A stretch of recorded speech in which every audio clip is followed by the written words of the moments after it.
Leading edge and catch taken. IL টি-20তে চোখ ধাঁধানো ক্যাচ মুস্তাফিজুর রহমানের, জিতল তার দল দুবাই ক্যাপিটালস। বোলিংয়ে এসে 3 ছক্কায় 22 রান করা জেসন হোল্ডারকে টিকতে দেননি। যদিও খরচে বোলিংয়ের পর উইকেট শিকার করেও মুস্তাফিজুর রহমান মলিন মুখে। শেষ পর্যন্ত অবশ্য স্বস্তি ফেরে দলের জয়ে। শনিবার আইএল টি-20তে মুস্তাফিজুর রহমানদের দুবাই ক্যাপিটালস মাঠে নামে আবু ধাবি নাইট রাইডার্সের বিপক্ষে।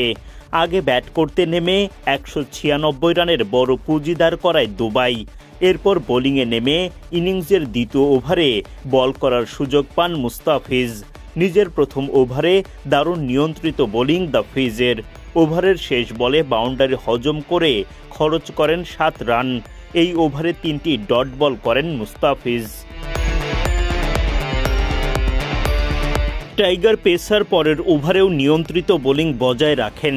2 ডটের এই ওভারে 1 বাউন্ডারিতে খরচা হয় 8 রান। 3 নম্বর ওভারটা অবশ্য মুস্তাফিজ ভুলেই যেতে চাইবেন। জোড়া ছক্কা হজম করেন এই ওভারে, খরচা হয় 18 রান। মুস্তাফিজ সাফল্যের দেখা পান চতুর্থ ওভারে গিয়ে। 3 ছক্কায় 22 রান করা জেসন হোল্ডার যখন ম্যাচের মোড় ঘোরানোর চেষ্টায়, তখন তার উইকেট তুলে নেন কাটার মাস্টার। যদিও এদিন বোলিংয়ে প্রত্যাশা মেটাতে পারেননি ফিজ। 4 ওভারে 1 উইকেট তুলতে খরচ করেন 47 রান।